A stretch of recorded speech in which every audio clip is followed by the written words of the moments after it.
Heading करिए, ठीक है। NaSH, नाश या नैश कुछ भी पढ़ सकते हैं, ठीक है।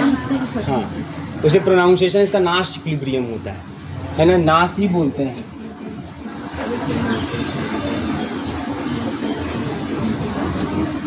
ठीक है, हाँ, नाश इक्विलिब्रियम, ठीक है। कुछ लोग नैश भी बोलते हैं, बट एक्चुअल में इसका प्रोनाउंसिएशन नाश होता है, ठीक है। और ये आपके अमेरिकन मैथमेटिशियन थे नॉस, उनके नाम पे पड़ा हुआ है, ठीक है। अमेरिकन मैथमेटिशियन थे, जॉन नॉस उनका नाम था पूरा, और उन्हीं के नाम पे पड़ गया था नाश इक्विलिब्रियम। और इसी नाश इक्विलिब्रियम के लिए उन्हें 1994 में नोबेल प्राइज़ ही मिला था, है ना। मतलब इसका महत्व आप समझ लीजिए, है ना। किसी नाश इक्विलिब्रियम देने के लिए जॉन नॉस को 1994 के आस पास, कन्फर्म नहीं मुझे एक्चुअल में, है ना, 1994 के आसपास उन्हें नोबेल प्राइज़ दिया गया था, ठीक है। अमेरिकन आपके मैथमेटिशियन थे। अब देखिए नाश इक्विलिब्रियम में एक्चुअली होता क्या है, जैसे क्या किस कॉन्सेप्ट पे आया, क्या समस्याएं हुई, है ना, और उन्होंने क्या बताया, है ना, और उसी बारे में बात करनी है। देखिए इसमें सबसे पहली बात यह है, जैसे बहुत से एग्जाम्पल में एग्जाम्पल के ऊपर समझाने की कोशिश करूँगा क्या है एक्चुअल में नाश इक्विलिब्रियम। जैसे उन्होंने पहले जो मैटर उनके सामने आया था वो कुछ इस तरह का था, जैसे कि दो, मान लीजिए कैदी हैं जेल में, बात समझ में आ रही है। मतलब दो लोगों को पकड़ लिया गया किसी मतलब कि गलत हरकत में, जो भी कह सकते हैं आप, है ना, उनको पकड़ लिया गया, पकड़ उनको जेल में डाल दिया गया। अब उनको इंटरोगेट होगा, पूछा जाएगा उनसे, है ना, कि भाई आखिर में कबूल करें भाई अपना सब जो भी जुल्म किए उसको कबूल करने की बात होती है। जेल में ही ना होता है, पुलिस ले जाते हैं, इंटरोगेट करते हैं, फिर पता करते हैं कि एक्चुअल में कौन असली गुनहगार है उसमें, है ना। अगर नहीं है तो फिर छोड़ देते हैं, अगर रहता है तो फिर उसको आगे बढ़ाते हैं फिर, है ना। तो अगर मान लीजिए दो लोग हैं तो कंडीशन कुछ इस प्रकार से है कि मान लो दोनों का नाम मैं दे दिया A और B, तो दोनों को अलग अलग सेल में रखा गया, मतलब अलग अलग जगहों पर रखा गया। अब पहले A को इंटरोगेट किया गया अलग तरीके से सेपरेटली, और B को भी इंटरोगेट किया गया।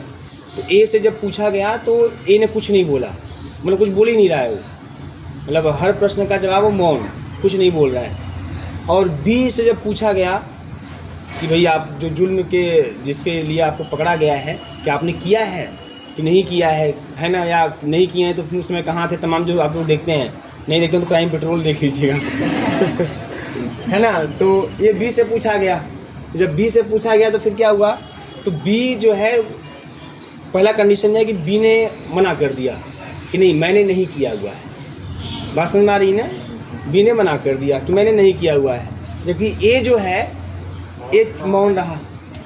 तो ऐसी स्थिति में क्या होगा, ऐसी स्थिति में जब B ने मना कर दिया मैंने नहीं किया, A मौन है, तो किसको गुनाहगार माना जाएगा, A को माना जाएगा, बात समझ में आ रही है। और ऐसी स्थिति में A को 10 साल की सज़ा मिलेगी।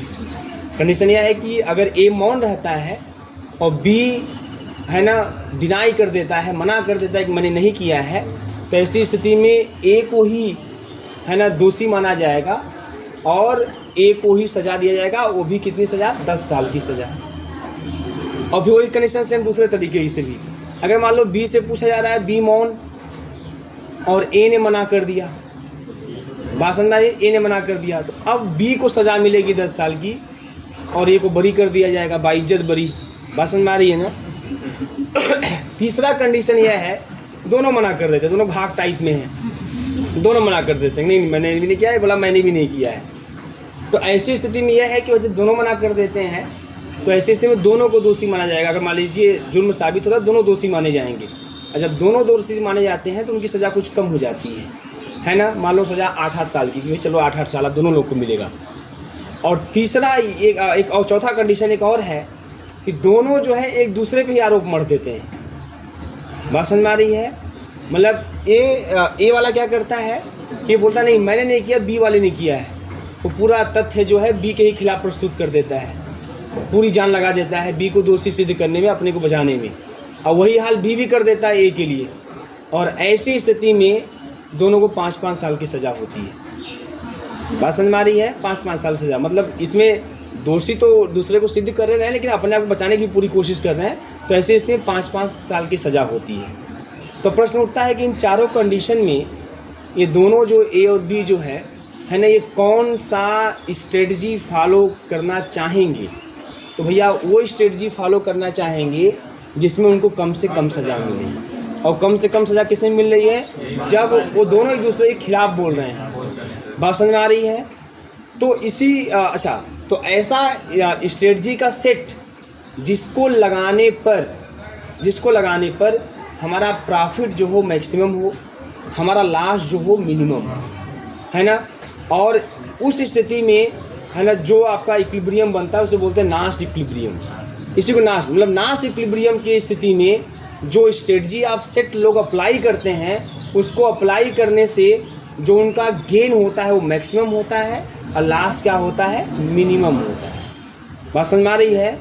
तो ये नाश इक्विलिब्रियम कॉन्सेप्ट यहाँ से आया। मतलब उन्होंने कहा, जॉन नाश ने कहा कि जो कैंडिडेट या कुछ भी हो, जैसे कि दो कंपनियां हैं प्लेयर के रूप में, दो कंपनी है ना। अब उसका भी एग्जांपल देख लीजिए। मान लीजिए दो कंपनी, एक हीरो की कंपनी, एक होंडा की कंपनी है।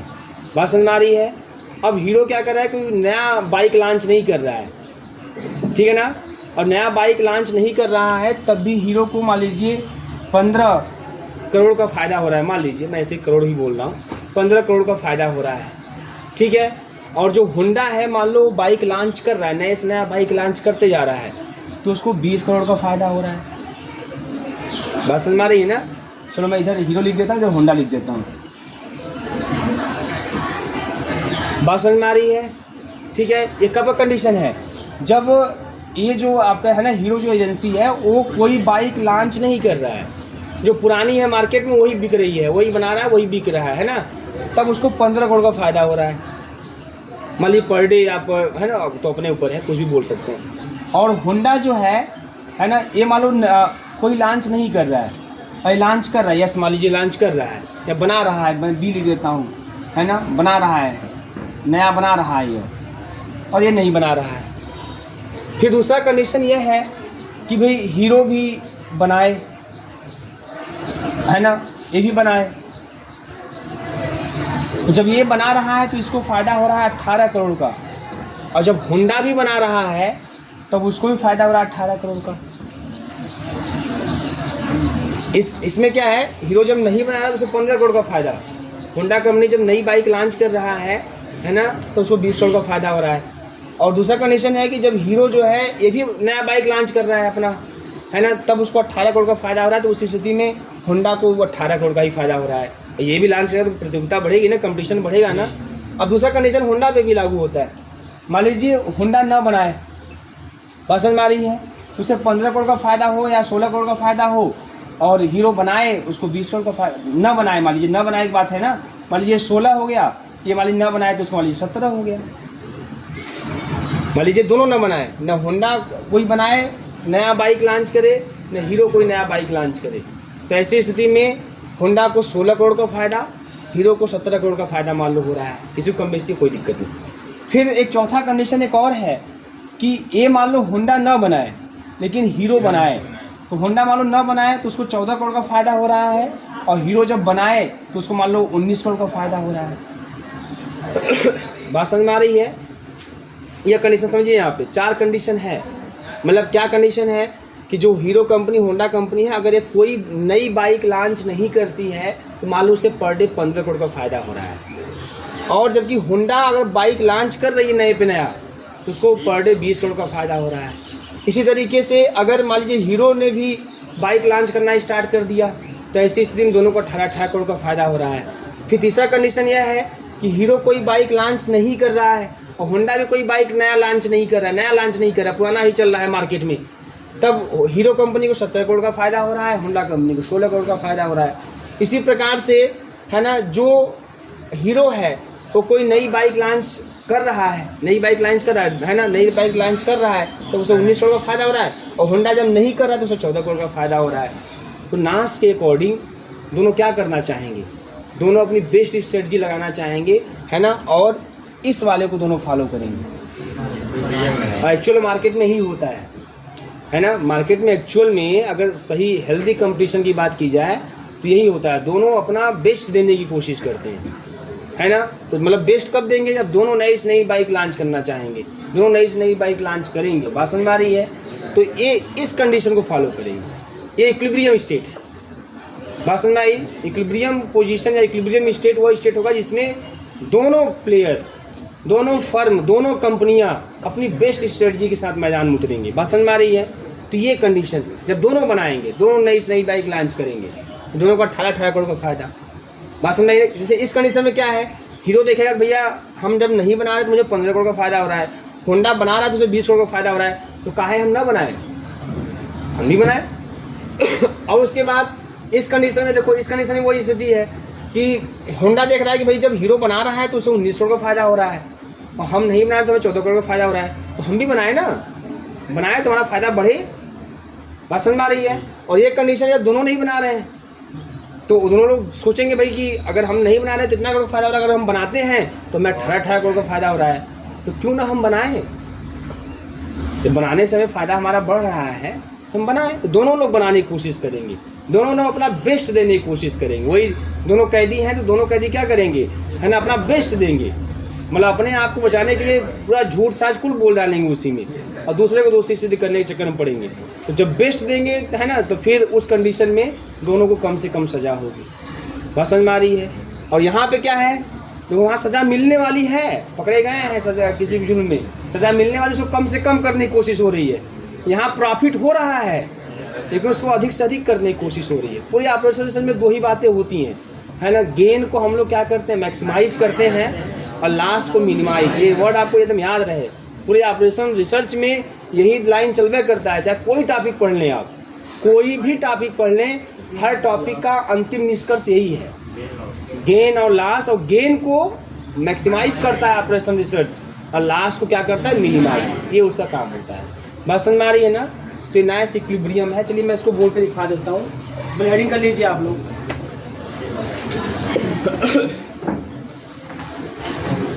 हेडिंग कर लिए हैं, लिख लीजिए इसमें आप लोग, नाइस इक्विलिब्रियम में देखिए, this equilibrium is given by American mathematician John Nash, John. This equilibrium is given by American mathematician John Nash। हो गया, जॉन नाश लिखिए। अकॉर्डिंग टू जॉन नाश डैश नाश equilibrium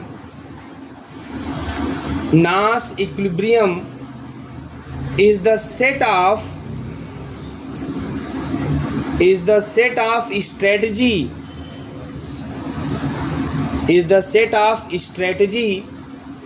where each player will do its best,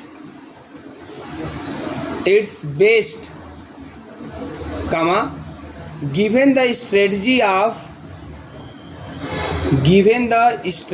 of other player,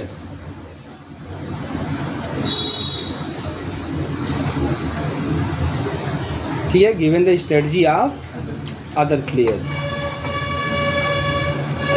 बात समझ में आई? Statement समझ में आया ना आपको? मतलब दूसरे प्लेयर की स्ट्रेटजी पता है तो पहला जो अदर प्लेयर है वो अपना बेस्ट जब देने की कोशिश करे, बेस्ट स्ट्रेटजी अपने जब अप्लाई करे वो, तो ऐसे इक्विलिब्रियम को हम क्या बोलते हैं, नाश इक्विलिब्रियम। ठीक है, फॉर एग्जाम्पल देखिए, फॉर एग्जाम्पल उसमें हेडिंग कर लीजिए number first, the prisoners dilemma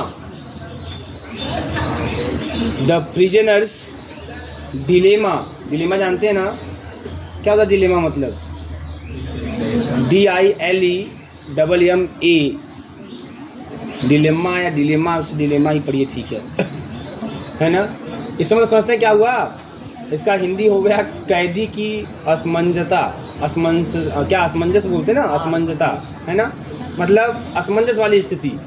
वही स्थिति, मतलब कि जब दोनों पकड़े गए हैं तो क्या स्ट्रेटजी अप्लाई की जाए अपने आप को बचाने के लिए, है ना। तो ये मैं हेडिंग से क्यों करवा दिया हूँ, क्योंकि ये सब बड़े स्पेशल एग्जाम्पल हैं, क्योंकि इन्हीं सब समस्याओं को देखते हुए तो आपका नाश इक्विलिब्रियम आया। बात समझ में आ रही है।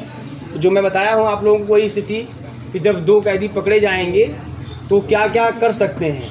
तो अगर पहला मौन रहा, दूसरे ने अपने आप को बचाने के लिए इनकार कर दिया कि नहीं भाई मैंने कुछ नहीं किया है, तो ऐसी स्थिति में पहले को दोषी माना जाएगा और उसे फिक्स सज़ा दी जाएगी, है ना, और वो ज़्यादा होगी क्योंकि वो भाई अकेले वो दोषी पाया गया। दूसरा केस पहला मौन हो जाए, है ना, दूसरा वाला मौन हो जाए और पहले ने इनकार कर दिया तो दूसरे वाले को दोषी माना जाएगा। और तीसरा केस दोनों मौन हो जाए तो इसमें दोनों दोषी माने जाएंगे। बात समझ में आ रही है। और चौथा केस दोनों एक दूसरे को दोषी सिद्ध करने में लग जाएं, अपने आप को बचाने में लग जाएं, है ना। तो जो चौथा केस है यह क्या है, इसमें हम लोग अपना बेस्ट देने की कोशिश करेंगे, है ना। मौन रहने से बेस्ट आप थोड़ी दे पाएंगे आप। बात समझ में आई ना। अपना बेस्ट मतलब कब देंगे, जब जितनी स्ट्रेटजी है सब लगाएंगे हम लोग, है ना। तो अपनी बेस्ट स्ट्रेटजी लगाएंगे और उसको लगाने के लिए क्या करेंगे, अपने आप को बचाने के लिए तथ्य देंगे और दूसरे को फंसाने का तथ्य देंगे। नहीं भी मैंने नहीं किया उसने किया, या ये तरीका है, या इस तरीके से हम अपने आप को सिद्ध कर सकते हैं कि मैं वहाँ पे नहीं था। बात समझ में आ रही है। तो 4 केस बनेंगे। तो इन चारों में नाइस इक्विलिब्रियम वाला स्टेट कौन सा होगा, जिसमें दोनों ने अपना बेस्ट देने की कोशिश किया। बात समझ में आ रही है। अच्छा, कहीं कहीं पे आप ये भी देखेंगे लिखा हुआ स्टेटमेंट को, अलग अलग किताबों में तमाम चीज़ें हैं कि जो नाइस इक्विलिब्रियम होता है एक ऐसी स्ट्रेटजी होती है, एक्चुअल में सेटअप स्ट्रेटजी होती है, एक ऐसी स्ट्रेटजी होती है जहां पर प्लेयर अपनी स्ट्रेटजी से चिपके रहते हैं। मतलब समझते हैं चिपके तो मतलब क्या है, मैंने गुनाह नहीं किया तो नहीं किया, कितना मारिए पीटिए, है ना, हम अपनी बात से हटेंगे नहीं। क्राइम पेट्रोल या CID, है ना, देखते हैं सब। उसमें क्या होता है ना, कुछ लोग घाक टाइप में होते हैं, मारते न रहिए आप, हाँ फिक्स एकदम अपनी स्टडीज चिपके, क्योंकि जानते हैं यह बचाएगा हमको। कुछ इधर घुमाएंगे तो फंसेंगे। और वही यही है ना इक्विलिब्रियम, अपना बेस्ट देने का मतलब कि अपनी स्ट्रेटजी से चिपके रहिए आप। अगर आप अपनी स्ट्रेटजी को बदलते जाएंगे तो आप निश्चित पकड़े जाएंगे, फंसेंगे आप वहाँ पे, है ना, आप खुद फंस जाएंगे। तो कहीं कहीं पर किताबों में, है ना, अब मान लीजिए आपके पास तो किताबें नहीं होगा अभी तो आप लोग मांग ही रहे थे किताब तो कहीं कहीं के किताबों में क्या होगा कि वहाँ पे साफ साफ आपको इस लैंग्वेज में लिखा होता है कि नाइस इक्विलिब्रियम एक ऐसी स्ट्रेटजी होती है जिस स्ट्रेटजी को लेकर प्लेयर जो है चिपके रहते हैं, है ना, मतलब उस स्ट्रेटजी को एकदम लगातार फॉलो करते रहते हैं, उससे हटते नहीं उस स्ट्रेटजी से। बात समझ में आ रही है ना। तो ये चीज़ होता है। तो भाई क्यों, मतलब तो वही हो गया ना, अगर आपको बेस्ट देना है तो अपनी स्ट्रेटजी से आप चिपके रहिए एकदम। अगर उसमें अगर आपने इधर उधर किया तो फंसेंगे, आप खुद दोषी सिद्ध हो जाएंगे तब। तो वो चीज़ है। तो अलग अलग भाषाएं हैं, आपको बस इतने समझना है कि नाइस इक्विलिब्रियम में स्ट्रेटजी आप सेट ऐसा होता है जिसको प्लेयर फॉलो करता है और अपना बेस्ट देने की कोशिश करता है, और वो ये भी जानता है कि दूसरा क्या क्या कर सकता है। जब 2 लोग हैं, है ना, या 2 कंपनियां हैं, हीरो होंडा, तो क्या कर सकता है, नया लॉन्च करेगा, नहीं करेगा, नहीं ना कर सकता है, नई बाइक लॉन्च करेगा, नया मॉडल लाएगा, है ना, या तो नहीं करेगा।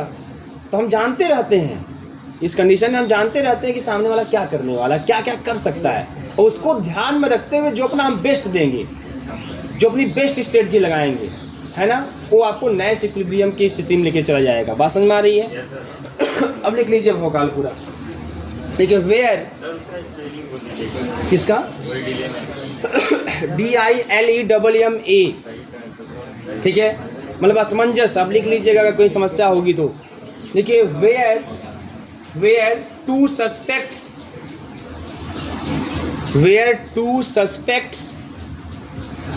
Are in a police custody, है कितना बढ़िया। Where 2 suspects are in police custody for the same crime, are in the police custody for the same crime, but there is not enough evidence,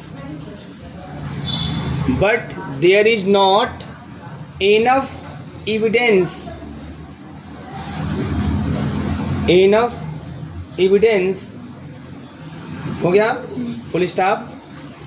they are held and interrogated, they are held and interrogated separately, हाँ, interrogated separately. उनके पास evidence नहीं है तो उनको क्या किया गया, उनको अलग अलग रखा गया, अलग अलग, और फिर उनको इंटरोगेट किया गया, मतलब उनसे क्वेश्चन पूछा गया, है ना, कोशिश की गई भाई कबूल है ये सब। आगे लिखिएगा, अब कंडीशन स्टार्ट होगा, लिखिए if one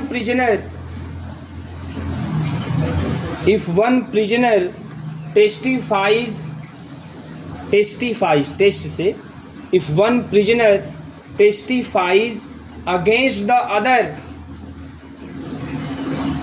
one prisoner testifies against the other while the other stays silent, while the other stays stays silent, stays silent, ठीक है, then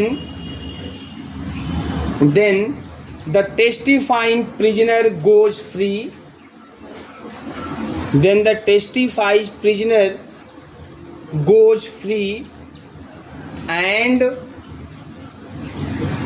the silent prisoner is convicted and serves SERVES 10 years, serves 10 years। बात समझ में आ रही इसका मतलब? हाँ, मतलब एक प्रिजनर को टेस्ट किया गया, उसने, है ना, दूसरे के खिलाफ ही बोला, अपना सफाई दिया, लेकिन दूसरा क्या रहा, साइलेंट रहा।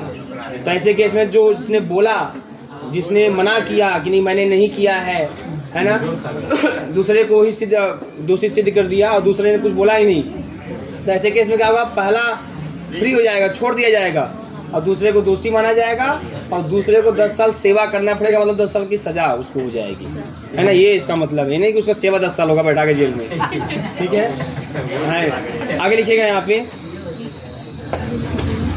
हो गया बेटा, लिखिए if both prisoners convicted and serves 10 years, convicted के बाद एंड सर्व्स 10 years, हो गया। If both prisoners stay silent, if both prisoners stay silent, both are convicted and serve 6 years, both are convicted and serves 6 years। बात समझ में आ रही है? दोनों साइलेंट रहते हैं, दोनों को दोषी माना जाता है, 6 साल की सजा। आगे लिखिएगा, if both prisoner testify against each other, if both prisoner testify against each other, और दोनों एक दूसरे के खिलाफ अगर बोलते हैं, देखिए each serves 5 years, each serves 5 years, serves 5 years। देखिए आगे, how should the prisoner act, question mark, how should the prisoner act, तो प्रिजनर को कैसा व्यवहार करना चाहिए, हाँ, दोनों को बोलना चाहिए, अपने आप बेस्ट देने की कोशिश करनी चाहिए। How should the prisoner act, question mark, the answer is that, उसमें कंटिन्यू लिखिएगा, the answer is that both prisoner, the answer is that both prisoner should testify, both prisoner should testify against the other, should testify against the other, against the other। लिखिए an outcome that is known as an outcome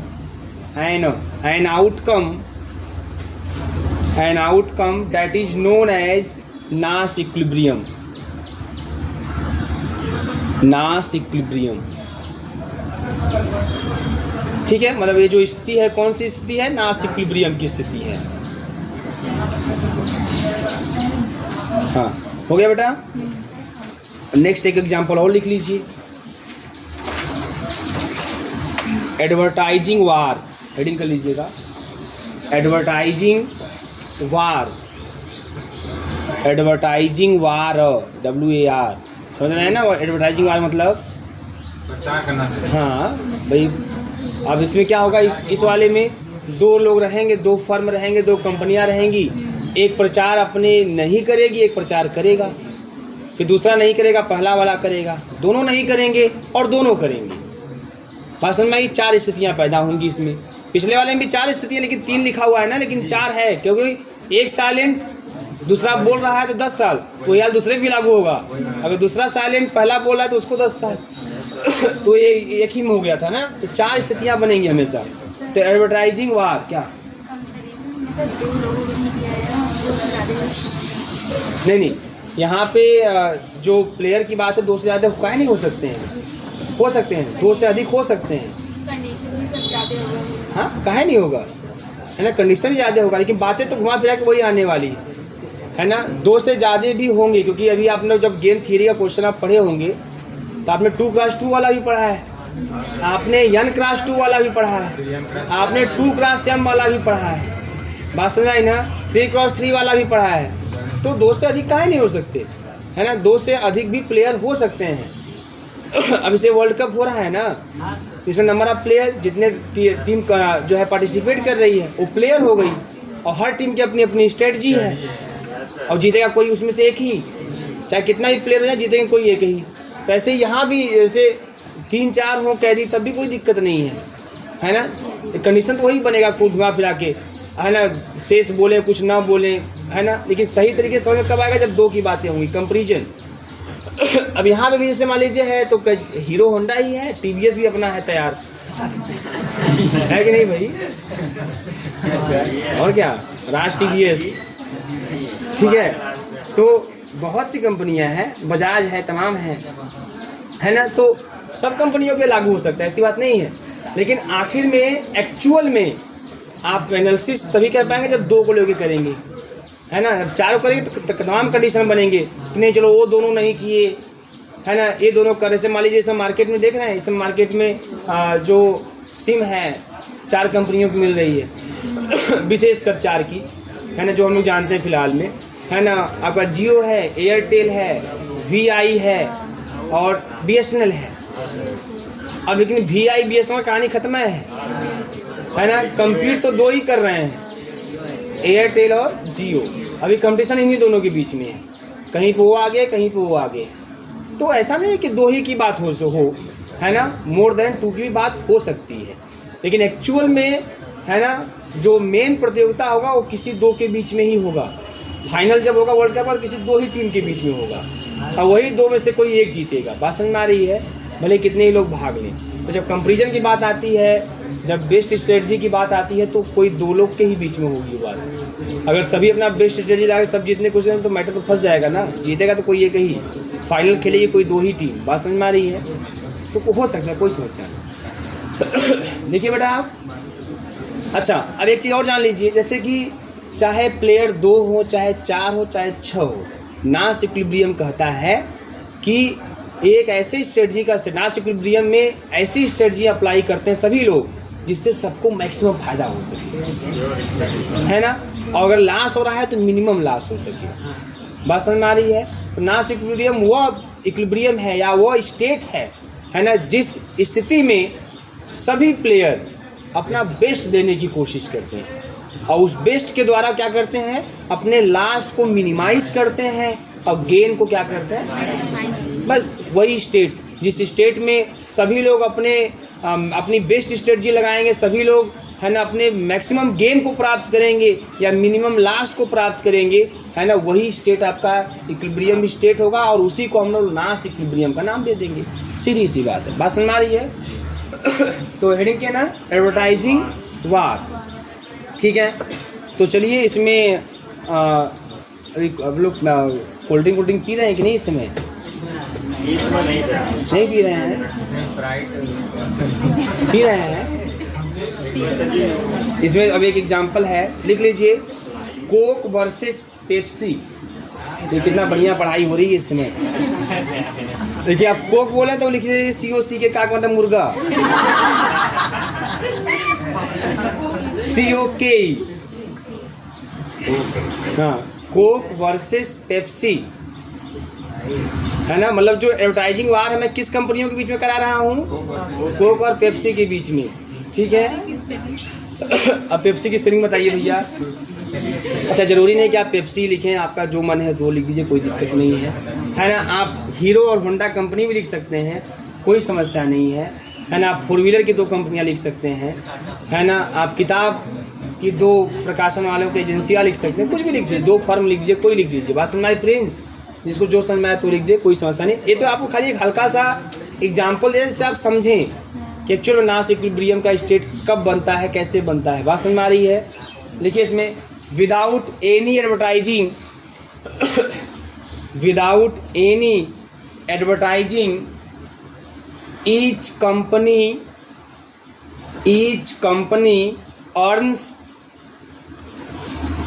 earns 5 billion per year. 5B लिख दीजिए, 5 billion per year. अब मत पूछिएगा billion क्या होता है ना, कितना लाख, कितना करोड़, हमसे उससे मतलब नहीं है ना। आपका न समझता आप लिख दीजिए 5 रुपया पर ईयर, उससे फर्क नहीं पड़ता है। बात समझ में आई ना? आप 500 लिख दीजिए, 5 अरब लिख दीजिए, 5 करोड़ लिख दीजिए, एक नंबर दे दिया जा रहा है कि हाँ इतना कमा रहे हैं, है ना। 5 billion per year from Cola consumers,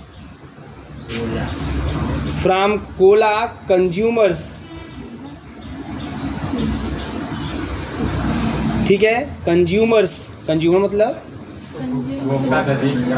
ग्राहक, उपभोक्ता। देखिए, शुद्ध हिंदी सही बोला, उपभोक्ता, है ना। ग्राहक, कस्टमर उसे ग्राहक होता है, और कंज्यूमर का मेन हिंदी उपभोक्ता ही होता है ना। लेकिन एक्चुअल में उसका भी मतलब ग्राहक ही होता है ना।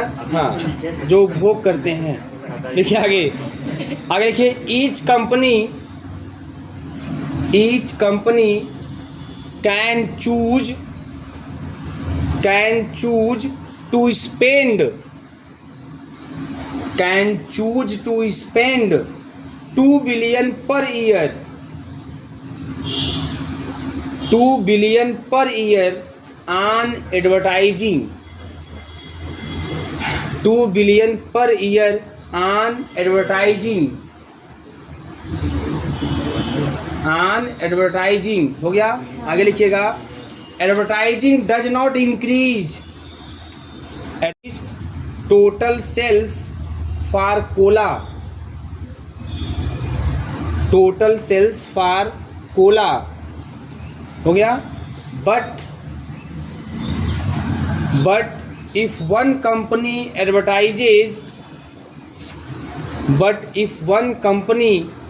advertises while the other does not,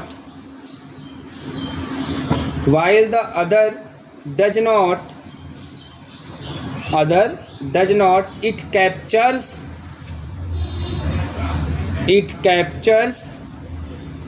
3 billion from the competitor, 3 billion from the competitor,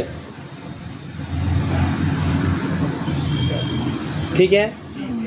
लिखिएगा, क्वेश्चन है उसमें लिखिएगा आगे, what will the Cola companies do, what will the Cola companies do,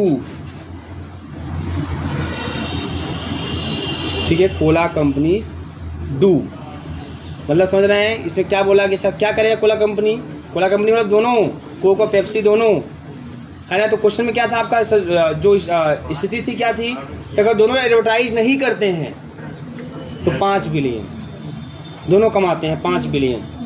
और अगर हर कंपनी या कहता है कि भाई हम लोग तैयार हो जाते हैं कि 2 बिलियन हम लोग एडवर्टाइजिंग पे क्या करेंगे, खर्च करेंगे, तो ऐसी स्थिति में क्या हो रहा है कि advertising does not increase the total sales for cola, but if one company advertising while the other does not, it captures 3 billion from the computer. मतलब अगर दोनों एडवर्टाइज कर रहे हैं, दोनों अगर एडवर्टाइज कर रहे हैं तो ऐसी स्थिति में क्या हो रहा है, किसी का भी सेल्स बढ़ नहीं रहा है। बात समझ में आ रही है?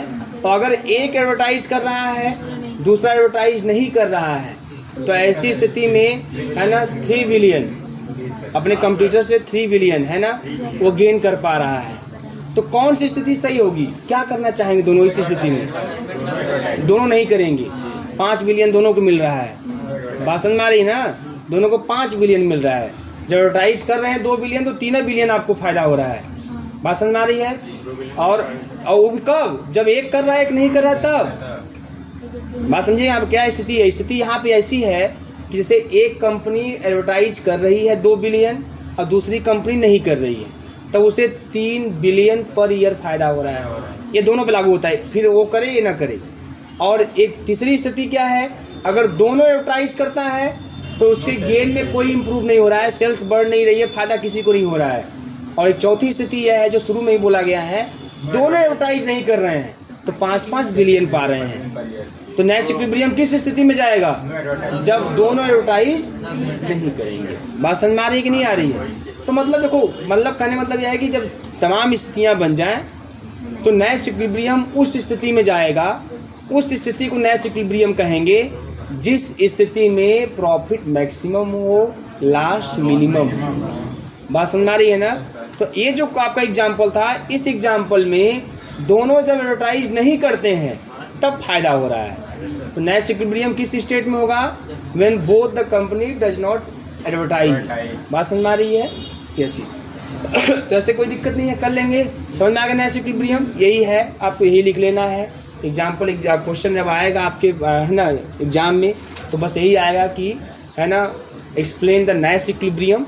तो आप नैश इक्विलिब्रियम को डिफाइन कर लेंगे। ऐसे एक एग्जाम्पल, और एग्जाम्पल आराम से अपने से बना के 3600 एग्जाम्पल आप दे सकते हैं, है ना। ऐसी 2-2 कंपनियां, 2-2 फर्म लेके। बात समझ में आ रही है? आप लेके पूरा बता दीजिए, दिखा दीजिए कंडीशन की।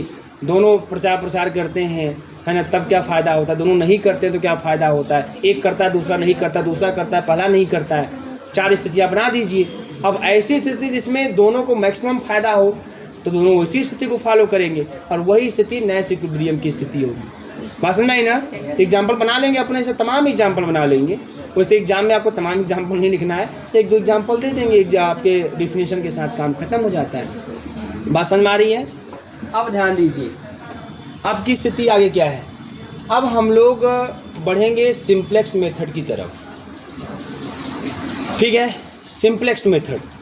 आप लोग इंटरमीडिएट में ग्राफिकल मेथड पढ़े होंगे, लीनियर इनइक्वालिटी को सॉल्व करने का ग्राफिकल मेथड, जिसमें कोनी बिंदु सब तमाम निकालते थे, मैक्सिमम जेड का मैक्सिमम मान है ना, जेड का मिनिमम मान आप निकालते थे। ठीक है, वो चीज़ कब लागू होती? जब 2 वेरिएबल होते थे हमारे इनइक्वालिटी में, 2 वेरिएबल, तब ही जाके हम ग्राफिकल मेथड को क्या करते हैं? अप्लाई करते हैं। जब 2 वेरिएबल लागू होते हैं तब जाकर हम ग्राफिकल मेथड को क्या करते हैं? अप्लाई करते हैं। क्योंकि जब ग्राफ आप ड्रॉ करते हैं पेज पर, चाहे बोर्ड पर मैं ड्रा करता हूँ, ये 2D ही है ना पूरा। यहाँ पे हम 2 ही अक्ष की तो बात करते हैं। जो ग्राफ हम खींचते हैं कापी पर, है ना, बोर्ड पर, है ना, उसको क्या वो आपका 2 अक्षों पर ही खींचा जाता है, एक्स अक्ष और वाई अक्ष, X axis and Y axis. बात समझ में आ रही ना? तो ऐसी स्थिति में आप जान लीजिएगा कि ये जो स्थिति है आपकी, है ना, इसमें ग्राफिकल मेथड केवल 2 वेरिएबल वाले इनइक्वालिटी पर ही लागू होता है। जब मोर देन 2 वेरिएबल हो इनइक्वालिटी में, तब उसे सॉल्व करने के लिए हम सिंप्लेक्स मेथड लगाते हैं। बात समझ में आई? सिंप्लेक्स मेथड लगाते हैं उसे सॉल्व करने के लिए। अब मैं कुछ थोड़ा बातें बता देता हूँ आप लोगों को, फिर मैं क्वेश्चन पे आऊँगा। और थोड़ा सा कैलकुलेशन ज़्यादा होगा, लेकिन आपको घबराने की कोई ज़रूरत नहीं, बहुत ईजिली आप सॉल्व कर लेंगे। लेकिन उसके लिए जो चीज़ें मैं बताते जाऊँगा बीच बीच में, उसको कहीं ना कहीं लिखते जाइएगा, क्योंकि सब कुछ चीज़ें लिखाई नहीं जाती। मैं बताते जाऊँगा कौन किसको क्या नाम देते हैं, क्या आपको कहाँ सावधानी बरतनी है, आप बस उसको लिखते जाइए, कोई समस्या नहीं होगी। देखो इसमें क्या होगा, इसमें जो भी आपको गेम थ्योरी का क्वेश्चन देगा जो सिंप्लेक्स मेथड से सॉल्व होगा, तो पहली बात यह है कि भाई यहाँ पे सिंप्लेक्स मेथड की आवश्यकता क्यों हुई। बात समझ में आ रही है ना? यहाँ पे सिंप्लेक्स मेथड का क्या यूज है। तो आपने जब गेम थियरी को सॉल्व किया है तो पहले आपने सॉल्व किया है कि जिसके वह गेम जिसके पास सैडल पॉइंट होता है।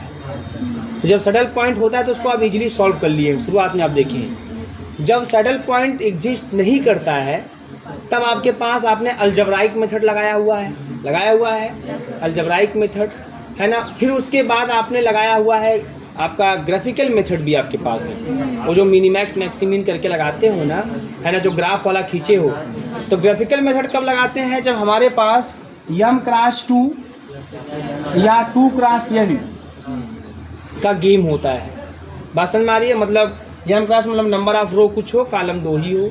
यहाँ पे number of column number of row fix हो 2 और नंबर ऑफ कॉलम चाहे जितना भी हो, तब ऐसे क्वेश्चन आते हैं। तो ऐसे क्वेश्चन में क्या करते हैं, पहले उसको हम रिड्यूस करते हैं नहीं करते, रिड्यूस करते हैं, है ना। उसको रिड्यूस करते हैं 2×2 में। जब भी ग्राफिकल वाला क्वेश्चन लगा रहे थे तो क्या कर रहे थे, लास्ट में उसको 2×2 में रिड्यूस कर रहे थे ना। लास्ट में आप पता करते हुए किन दो जो सबसे निम्नतम बिंदु है या सबसे जो उच्चतम बिंदु है वो किन दो लाइनों के बीच में है ना, वही देख रहे थे आप। तो आप उसे 2×2 में ही कन्वर्ट करते हैं। और फिर आपने एक डोमिनेंस वाला भी पढ़ा हुआ है उसमें वही काम करते हैं, लास्ट में जाकर उसको भी 2×2 में ही लेके जाते हैं। मान लीजिए ना हो पाए, हम रिड्यूस ना कर पाए, बात समझ में आई ना, डोमिनेंस भी फेल कर जाए, मतलब हम डोमिनेंस से भी रिड्यूस ना कर पाए, हम इस तरह से ग्राफिकल से भी रिड्यूस ना कर पाए और सैडल पॉइंट भी एग्जिस्ट ना करे, तब हमें सिंप्लेक्स मेथड की आवश्यकता होती है। आप देखेंगे सिंप्लेक्स का जो क्वेश्चन आपके सामने आएगा, उस क्वेश्चन को अगर आप ग्राफिकल से सॉल्व करना चाहेंगे तब भी आप नहीं कर पाएंगे। बात समझ आ रही है? आप उस क्वेश्चन को अगर आप डोमिनेंस से सॉल्व करना चाहेंगे तब भी आप नहीं कर पाएंगे, है ना। सैडल पॉइंट के हेल्प से करना चाहेंगे तब भी आप देखेंगे सैडल पॉइंट वहाँ एग्जिस्ट ही नहीं करेगा। बात समझ आई? जितने भी नियम अब तक पढ़े हैं उनसे आप सॉल्व उसको नहीं कर पाएंगे, तब जाके हम सिंप्लेक्स मेथड लगाते हैं। बात समझ में आ रही है? तो वहाँ पे हमें सिंप्लेक्स मेथड की आवश्यकता पड़ती है। अब देखिए सिंप्लेक्स मेथड में क्या होता है सिंप्लेक्स मेथड में आप बनाते हैं एक ऑब्जेक्टिव फंक्शन होता है, ऑब्जेक्टिव फंक्शन, जिसे हम लोग z से रिप्रेजेंट करते हैं। क्या करते हैं? z से रिप्रेजेंट करते हैं। और ये कुछ ना कुछ आपको दिया रहेगा, 2x1 प्लस का 3x2 5x3 ऐसे तमाम करके दिया रहेगा। और साथ ही साथ, है ना, आपको दिया जाएगा कुछ इनइक्वालिटी, उसी को बोलते हैं कुछ रेस्ट्रिक्शन, उसी को बोलते हैं कॉन्स्ट्रेंट्स। ये तीनों नामों से हम लोग उसको बोलेंगे जरूरत पड़ने पर, है ना, कोई बोल सकते हैं। कुछ रेस्ट्रिक्शन आपको दिए जाएंगे, कुछ आपको इनइक्वालिटी दी जाएगी या कुछ कॉन्स्टेंट्स आपको दिए जाएंगे। कुछ ऐसा लिखा रहेगा 2x1 प्लस का 3x2 प्लस का 5x3 less than or equal to 1। तो रेस्ट्रिक्शन है कि इसका सम हो less than or equal to 1 हो। x1 x2 के x3 की ऐसी वैल्यू, कोई वैल्यू रखेंगे वो हमेशा 1 से लेस या इक्वल आएगा, ऐसा ये रेस्ट्रिक्शन है। ऐसे ही करके और आपको दे देगा 2x1 प्लस का 5x2 माइनस का x3 ऐसे करके less than or equal to 2 ऐसा करके। ऐसे 2-3 आपको रेस्ट्रिक्शन दे दिए जाएंगे। मतलब सिंप्लेक्स से जो क्वेश्चन आते हैं वो इस तरीके से रहेंगे। तो गेम थियरी में भी आपको एक आपको मैट्रिक्स दे दिया जाएगा, मैट्रिक्स फॉर्म में आपको दे दिया जाएगा 3x4 का, 4x3 का, 4x4 का, ऐसे दे दिया जाएगा। हम लोग उसको इसी फॉर्म में क्या करेंगे, बनाएंगे, और फिर उसके बाद फिर क्या करेंगे, हम लोग सॉल्व करेंगे। बात समझ में आ रही है? एक चीज़ और आप जब सॉल्व करने के पहले जान लीजिए, इसमें जो रेस्ट्रिक्शन दिए जाते हैं, मतलब जो इनइक्वालिटी दी गई है, जो कांस्टेंट दिया गया, कांस्टेंट भी नाम जाना जाता है इसका, इसको रेस्ट्रिक्शन भी बोलते हैं, इसको इनइक्वालिटी भी बोलते हैं। बात समझ में आ रही है? इसको पहले हम इक्वालिटी में कन्वर्ट करते हैं। किसमें कन्वर्ट करते हैं? इक्वालिटी में। बहुत ध्यान समझिएगा, इसको हम लोग इक्वालिटी में कन्वर्ट करते हैं। ये इनइक्वालिटी है, इसको हम लोग पहले इक्वालिटी, जब सिंप्लेक्स मेथड से इसको सॉल्व करने जाते हैं तो इसको हम पहले इक्वालिटी में क्या करते हैं, कन्वर्ट करते हैं। बात समझ में आ रही है? और जब इक्वालिटी में कन्वर्ट करने जाते हैं तो with the help of slack and surplus variable. अब यहाँ एक नया वर्ड आएगा, स्लैक और सरप्लस वेरिएबल। देखिए मैं यहाँ शार्ट में बता रहा हूँ, जब आप जाएंगे 6th सेमेस्टर में ऑपरेशन रिसर्च, वहाँ फिर जाके पढ़ना है न्यूमेरिकल एनालिसिस के साथ ऑपरेशन रिसर्च, वो भी बहुत ईजी पेपर होने वाला है। तो वहाँ बहुत ईजी, एकदम सिंपल, जैसे आप ये पढ़ रहे हैं ना, एकदम ऐसे वो भी मजा के पढ़ डालेंगे, कोई दिक्कत नहीं आएगी। तो वहाँ पर सिंप्लेक्स मेथड पे पूरा फोकस होगा और हम लोग वन बाय वन सब चीज़ों को लिखवाएंगे कि स्लैक वेरिएबल क्या होता है, सरप्लस वेरिएबल क्या होता है। यहाँ पे आपको कुछ लिखवाऊंगा नहीं, मैं कहीं समझा देता हूँ स्लैक और सरप्लस वेरिएबल ये सब हैं क्या, बात समझ में आ रही है। तो इससे इनइक्वलिटी को इक्वलिटी में कन्वर्ट करने के लिए हम यूज करते हैं स्लैक और सरप्लस वेरिएबल का, बात समझ में आई, इनइक्वलिटी को इक्वलिटी में कन्वर्ट करने के लिए।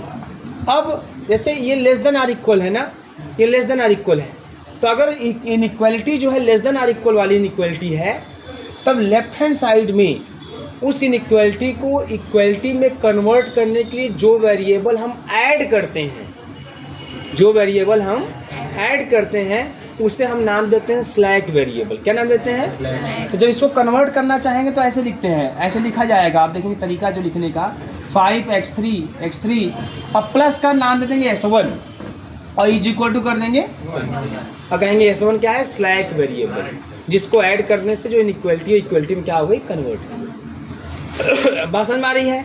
इसी प्रकार से इसमें भी आप ऐड कर देंगे s2 नाम से, है ना, वो भी स्लैक वेरिएबल के नाम से होगा। अब सरप्लस कब होता है? जब greater than or equal to की इनइक्वलिटी होती है। किसकी इनइक्वलिटी होती है? Greater than or equal to की इनइक्वलिटी होती है। और जब greater than or equal to की इनइक्वलिटी होती है तो हमें लेफ्ट हैंड साइड से घटाना पड़ेगा। अगर यही आपका साइन ऐसा हो जाए तब इसको इक्वलिटी में कन्वर्ट करने के लिए इसमें से कुछ घटाना पड़ेगा। बात समझ आई ना, घटाएंगे तब ना इसके बराबर आएगा, क्योंकि ऑलरेडी ये बराबर या बड़ा है, तो अगर बड़ा है तो कुछ घटाना पड़ेगा आपको, है ना। तो घटाने के लिए आप इससे मान लीजिए वही लिखेंगे, वही s1 s2, वही s1 s2 लिखेंगे, माइनस का s1, तो ये बराबर हो जाएगा 1 के। तब यहाँ पे जो s1 है तब उसी का नाम हो जाएगा सरप्लस वेरिएबल। बात समझ आई ना। तो स्लैक एंड सरप्लस वेरिएबल। तो यहाँ पे हमें खाली फोकस करना है स्लैक पे, क्योंकि यहाँ पे जो क्वेश्चन होंगे हम सबको स्लैक में ही कन्वर्ट करके सबको less than or equal pay he solve करके दिखाएंगे। बात समझ में आ रही है, सब less than or equal pay.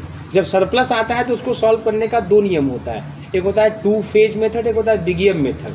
ये भी सिंप्लेक्स का मॉडिफाइड रूप है। तो ये चीज़ हम लोग वहाँ पढ़ेंगे, सिंप्लेक्स में यहाँ पढ़ने की जरूरत नहीं है, यहाँ केवल सिंप्लेक्स को जाना जरूरी है। बात समझ में आ रही है।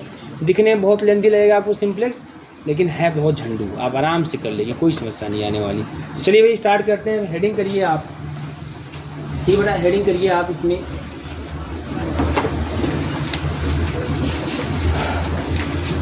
देखिए game theory solution of game theory by simplex method,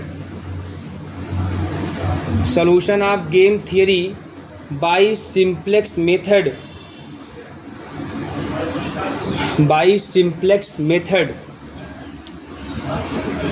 ठीक है बेटा, बाय सिंप्लेक्स मेथड। अब लिखिए आप, पैराग्राफ चेंज करिए और एक हेडिंग बनाइए सिंप्लेक्स मेथड नाम से। एक हेडिंग बना दीजिए आप, सिंप्लेक्स मेथड। लिखिए लेट अस कंसीडर, अब थोड़ा सा उसके बारे में लिख लीजिए। लेट अस कंसीडर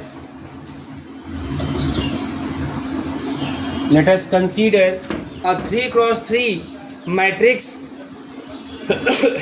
एज, क्या लिखिए आप, let us consider the 3x3 matrix. आप इसको ऐसे लिख दीजिए, 3x3 matrix.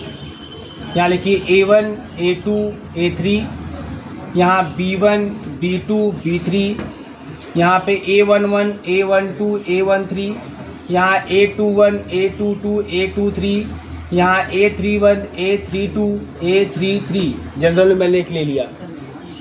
Late us consider a 3x3 matrix, ये लिख दीजिए।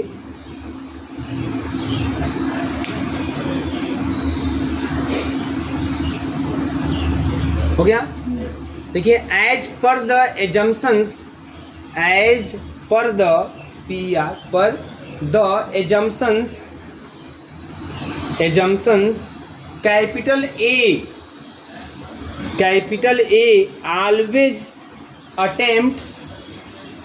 Capital A always attempts to choose the set of strategies with the non-zero probabilities say P1 comma P2 comma P3 से P1 comma P2 comma P3 P1 comma P2 comma P3 such that से P1 comma P2 comma P3 such that P1 plus P2 plus P3 is equal to 1 P1 plus P2